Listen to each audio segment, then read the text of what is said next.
Assalamu alaikum students. Today we are going to start our first lecture of physics. Our first unit is Introduction of Physics. Physics, terminology and definition. The word physics comes from the Greek word physikos, which means natural. It means physics is the study of nature, or it is the knowledge of nature. A science which deals with the interaction of matter and energy is termed as physics. It means we studied about the interaction of matter and energy. Uh, Students, one thing you have to clear in your minds that there is a difference between physics and chemistry. In chemistry, we studied about matter, its composition, its properties, and its interconversion from one state to another state. While in physics, we studied about the interaction of matter and energy. Students, let's have some examples. Forming of a rainbow in the sky, आसमान पर rainbow का बनना या कौसिकज़ा का बनना. The dropping of an apple from the tree, सेब का दरख्त पर से गिरना. Formation of solar system, निज़ाम शमसी का बनना. The motion of bodies, bodies का हरकत करना, अजसाम का हरकत करना. Number 5th and the last, propagation of light, light या रोशनी का सफ़र करना. Next is branches of physics. First branch is mechanics. It deals with the motion of objects with or without the reference of force. For example, falling objects, friction, weight, spinning objects.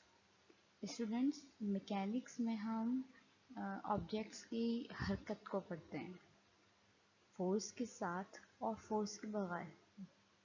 इसका मतलब कि तमाम objects जो move कर रही होती हैं, फिर चाहे वो स्ट्रेट हों या सर्कुलर मोशन में, इनको स्टडी करते हैं मैकेनिक्स की ब्रांच में.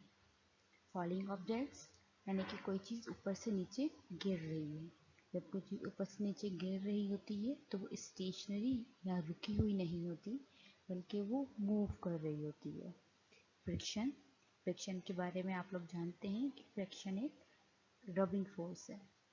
स्पिनिंग ऑब्जेक्ट्स, स्पिनिंग ऑब्जेक्ट्स भी मूविंग ऑब्जेक्ट्स कहलाती हैं, क्योंकि ऑब्जेक्ट उसमें मूव कर रही होती हैं सर्कुलर पाथ में. Okay. Second branch is electricity, the study of electric charges and phenomenon associated with stationary or moving electric charges. Students, electric charges की study को electricity कहते हैं. There are two types of electricity. One is stationary electricity or static electricity. Another is current electricity or moving electricity. Stationary और static electricity को हम stationery electric charges भी कह सकते हैं. स्टैटिक इलेक्ट्रिसिटी को अगर आप समझना चाहते हैं तो एक बहुत आम सी एग्जांपल है. जब हम बहुत ज़्यादा कॉम्बिंग करते हैं अपने बालों में, तो एक वक्त आता है कि जैसे ही हम अपना हेयर ब्रश बालों के पास लेके जाते हैं तो हमारे बाल अट्रैक्ट होना स्टार्ट हो जाते हैं कॉम्ब की तरफ और हेयर ब्रश की तरफ. इसी तरह जब हम किसी सिल्क की बेडशीट के ऊपर बहुत तेज़ी से अपना हाथ रब करें तो हमें अपने हाथों में करंट सा दौड़ता हुआ महसूस होता है. ये स्टैटिक इलेक्ट्रिसिटी कहलाती है. जबकि करंट इलेक्ट्रिसिटी के एग्जांपल वही है जो आपके और मेरे घरों में यूज़ होती है, टीवी चलाते हुए, मोबाइल चार्ज करते हुए, लाइट की शक्ल में. ठीक है. एग्जांपल्स देखते हैं. Electrical appliances, resistors, capacitors, generators.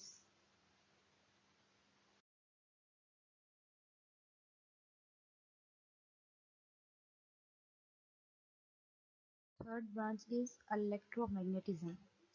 Electromagnetism term ही बता रही है कि फिजिक्स की इस ब्रांच में हम इलेक्ट्रिसिटी और मैग्नेटिज्म दोनों को डिस्कस करते हैं, दोनों के रिलेशनशिप को डिस्कस करते हैं। इलेक्ट्रोमैग्नेटिज्म किसे कहते हैं, आइए डेफिनेशन पढ़ते हैं। It deals with the observation, principles, laws and methods that relate electricity and magnetism.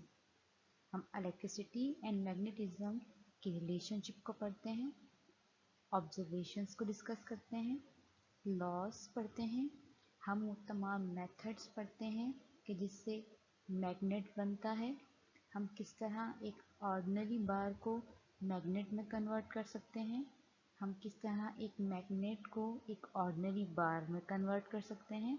इन सब की स्टडी हम इलेक्ट्रोमैग्नेटिज्म में करते हैं।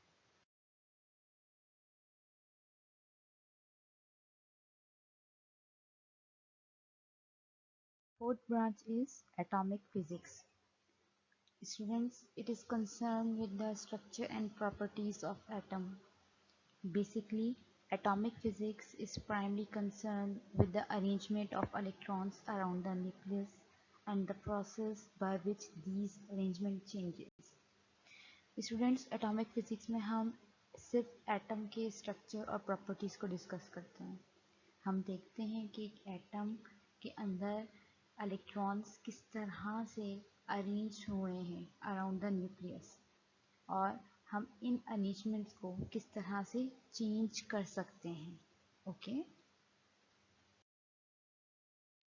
Fifth branch is nuclear physics. Now students, term nuclear physics खुद बता रही है कि हम इसमें क्या स्टडी करते हैं। प्रीवियस फोर्थ ब्रांच हमने पढ़ी कि वो एटॉमिक फिजिक्स थी, हमें पता चल रहा था कि एटम को स्टडी किया जा रहा है। यहाँ फिफ्थ ब्रांच है न्यूक्लियर फिजिक्स। इसका मतलब है कि हम एटम के अंदर उसके न्यूक्लियस को स्टडी करते हैं। Nuclear physics deals with the structures, properties and reactions of the nuclei of atom. Students, nucleus के अंदर दो तरह के रिएक्शंस होते हैं जो कि बहुत इंपॉर्टेंट होते हैं। These are nuclear fission reaction, nucleus और nuclear fusion reaction. Nuclear fission reaction कहलाता है एक ऐसा रिएक्शन कि जिसमें हम न्यूक्लियस को तोड़ते हैं, जबकि न्यूक्लियर फ्यूजन रिएक्शन एक ऐसा रिएक्शन कहलाता है जिसमें हम न्यूक्लियस को जोड़ते हैं, दो न्यूक्लियस को आपस में बाउंड करते हैं। और इसकी एग्जांपल्स आपके पास आ जाती हैं, nuclear power generator, nuclear weapons and radio activity. अब यहाँ न्यूक्लियर वेपन्स का मतलब क्या आ रहा है, हम बहुत अच्छी तरह से जानते हैं न्यूक्लियर वेपन्स हमारे पास दो तरह के वेपन्स आते हैं। Number one is atomic bomb, another is nuclear bomb. ये दोनों ही तरह के बॉम्ब जो हैं ये हाई एनर्जी प्रोड्यूस होती है इनमें। जब हम बात करते हैं न्यूक्लियर रिएक्टर्स की, तो न्यूक्लियर रिएक्टर भी दरअसल इसीलिए इस्तेमाल किए जाते हैं। न्यूक्लियर फिजिक्स में हम जब बात करते हैं कि हम स्टडी करते हैं एक एटम के न्यूक्लियस को, उसके स्ट्रक्चर को, उसकी प्रॉपर्टीज़ को, उसके रिएक्शन को, तो इसका मतलब ना सिर्फ ये है कि हम इनको स्टडी करते हैं, बल्कि हम इनकी प्रैक्टिकल एप्लीकेशंस भी देखते हैं। यहाँ एग्जाम्पल में न्यूक्लियर पावर जनरेटर जो लिखा हुआ है, ये जो न्यूक्लियर पावर जनरेटर है ये वर्क ही इन दो रिएक्शंस पर करता है, means nuclear fission and nuclear fusion reactions. दोनों ही रिएक्शन में हमारे पास एक बहुत बड़ा अमाउंट एनर्जी का निकलता है, और वो बहुत बड़ा अमाउंट एनर्जी का हम जनरेटर्स रन करने में यूज़ करते हैं। ओके। जबकि बात है रेडियो एक्टिविटी की, तो रेडियो एक्टिविटी एक ऐसा फिनोमेना है कि जिसके अंदर एक एटम के अंदर मौजूद न्यूक्लियस डिकम्पोज होता है, और डिकम्पोज होने पर यानी कि टूटने पर वो मुख्तलिफ़ किस्म की रेडिएशंस इमिट करता है। ये रेडिएशंस प्राइमरी तीन तरह की होती हैं। प्राइमरी का मतलब यानी कि जो सबसे ज़्यादा और सबसे ज़्यादा प्रोमिनेंट होती हैं, जिनके बारे में अब तक सबसे ज़्यादा नॉलेज हमें है। These are alpha rays, beta rays and gamma race.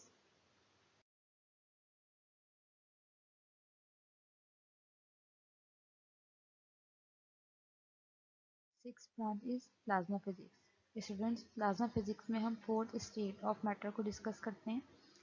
It is primarily concern with the properties of highly ionised atoms forming a mixture of bar nuclei and electrons. For example neon gas. Gases जब super heat हो जाती हैं तो super heat होने के बाद वो एक गैसेस एटम से और गैसेस स्टेट से कन्वर्ट होना शुरू हो जाती हैं एक ऐसे मिक्सचर में जिसमें आपके पास न्यूक्लियस और इलेक्ट्रॉन्स अलग अलग अवेलेबल होते हैं मिक्सचर में। इस मिक्सचर को हम इसकी अपीयरेंस जो होती है उस अपीयरेंस को हम प्लाज्मा स्टेट कहते हैं या प्लाज्मा अपीयरेंस कहते हैं। ठीक है, तो इनकी स्टडी को हम प्लाज्मा फिजिक्स कहते हैं। स्टूडेंट्स, सेवेंथ ब्रांच है astrophysics. In astrophysics, we studied about the heavenly bodies. It is concerned with the study of astronomical bodies, or it applies the laws of physics and chemistry to explain the nature and different phenomena of astronomical bodies.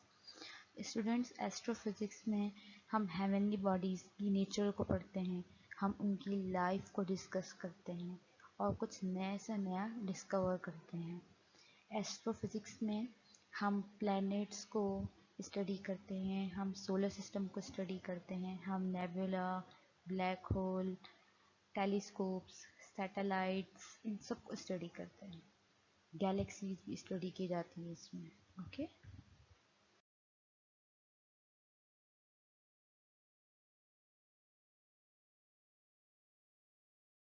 eighth branch is biophysics. Bio means life and physics means knowledge of nature. Biophysics is the science that uses methods of physics to study biological processes. For example, explaining the phenomena that how birds fly, use of lenses to correct the visual defects, use of X-rays to reveal the structure of bones. In simple words, हम physics के methods, physics की applications को हम life पे apply करते हैं। Life यानी कि ह्यूमन बींग्स पर, एनिमल्स पर, उनकी वेलफेयर के लिए। For example, use of lenses to correct the visual defects. अब डिफेक्ट यानी कि इंसान की आँखें देखने में जो भी नुक्स होगा उसको हम किस तरह दूर करते हैं। हम यकीनन कॉन्टैक्ट ग्लासेस यूज़ करते हैं या कॉन्टैक्ट लेंसेज यूज़ करते हैं। तो कॉन्टैक्ट ग्लासेस या कॉन्टैक्ट लेंसेज का यूज़ करना कि किस तरह के होने चाहिए, वो उनकी शेप क्या होनी चाहिए, किस नंबर के होने चाहिए, ये सब की सब जो है बायोफिजिक्स में आती है। Ninth branch is solid state physics. It is concerned with the structures and properties of solid materials, including electrical conduction in semi-solids. Students, solid state physics में हम सेमीकंडक्टर्स यानी कि ऐसा मटेरियल के जिसमें इलेक्ट्रिसिटी कंडक्ट होने के चांसेस बहुत कम होते हैं, ऐसे तमाम मटेरियल्स में से इलेक्ट्रिसिटी किस तरह पास करवाई जा सकती है, इन तमाम स्टडीज़ को सॉलिड स्टेट फिजिक्स कहते हैं। Our next topic is importance of physics in daily life. Number 1, machines. Students, अपने आसपास नज़र दौड़ाइए। हमारे आसपास ऐसी बहुत सी चीज़ें हैं जो कि मशीन्स हैं। अगर 1 मिनट के लिए आप इमेजिन कीजिए कि ये मशीन्स हमारी ज़िंदगी में ना हो, जैसे कि हीट इंजन्स, ऑटोमोबाइल्स, सड़क पे दौड़ने वाली जितनी भी गाड़ियाँ हैं, कार हैं, रिक्शे हैं, अगर ये ख़त्म हो जाएं तो क्या हो। Railway carriages, swing and weaving machines, telephone and mobiles, अगर ये सब चीज़ें ख़त्म हो जाएं तो सोचिए 1 मिनट के लिए आपकी ज़िंदगी कहाँ स्टे करेगी। इसका मतलब कि फ़िज़िक्स आपकी ज़िंदगी के एक एक हवाले से बहुत बहुत इम्पोर्टेंट है। Next is electronics. Radio, television, fax, radar, radio detection and ranging system and computer, इन तमाम इलेक्ट्रॉनिक्स में भी फिज़िक्स का एक बहुत बड़ा रोल है। Third is laser. CD reader हो या बारकोड रीडर, हमारे पास लेज़र एक बहुत इम्पोर्टेंट रोल प्ले करता है। जैसे कि अक्सर आपने ब्रांड आउटलेट्स देखे होंगे, वहाँ पर लेज़र के थ्रू ही डिटेक्शन की जाती है आइटम्स की। Then surgery, defence system, metallurgy. Metallurgy एक ऐसा आर्ट है जिसमें हम मेटल्स को प्योर फॉर्म के अंदर लेकर आते हैं, इम्प्योर फॉर्म से प्योर फॉर्म के अंदर। हमारे पास अगर सर्जरी की बात करें तो वो एक पुराना दौर था जब हम कहा जाता था कि किसी भी किस्म के ऑपरेशन करते हुए आप कट्स लगाएं, यानी कि ओपन सर्जरी करें। कटिंग के थ्रू जो या डायसेक्शन के थ्रू जो सर्जरी की जाती है उसको ओपन सर्जरी कहा जाता है। सो ओपन सर्जरी अब का ज़माना पुराना हो गया। अब कोशिश की जाती है कि ऐसी सर्जरी हो कि जिसमें ब्लीडिंग कम से कम हो, जिसमें हमारे पास हैज़र्ड्स कम से कम हो। तो इस सूरत में हम लेज़र को प्रेफर करते हैं। Other uses are at automatic weapons like nuclear weapons. Nuclear weapons means atom bomb and nuclear bomb. Robotics and artificial intelligence, NMR. NMR means nuclear magnetic resonance. Scanning, genetic engineering. Artificial satellite, space vehicles. Alarm set clocks and headphone, etc. ये अभी बहुत थोड़ी सी examples हैं या importance है physics की हमारी daily life में। In short, physics is playing a vital role in framing our lifestyle and influencing our way of thinking. Students, lockdown के इन दिनों में जबकि हम क्लासेस में बैठकर नहीं पढ़ सकते, आप और मैं इस वीडियो के थ्रू एक दूसरे से कनेक्शन में हैं। इस कनेक्शन में भी बेसिक नॉलेज आपके पास जो गिवन है वो फिज़िक्स की ही है। मिनट के लिए सोचिए कि इस लेक्चर में, इस पूरी वीडियो में हमने अब तक जितनी इम्पोर्टेंस फिज़िक्स की पढ़ी और समझी, आप उसको अपने जहन में रखें और अपने इर्द गिर्द नज़र दौड़ाएं। देखिए कि अगर वो तमाम चीज़ें जो फिज़िक्स की बदौलत हमारे इर्द गिर्द मौजूद है, अगर वो ना होती तो क्या होता। ओके, आई होप आपको लेक्चर समझ आया होगा। अल्लाह हाफिज़।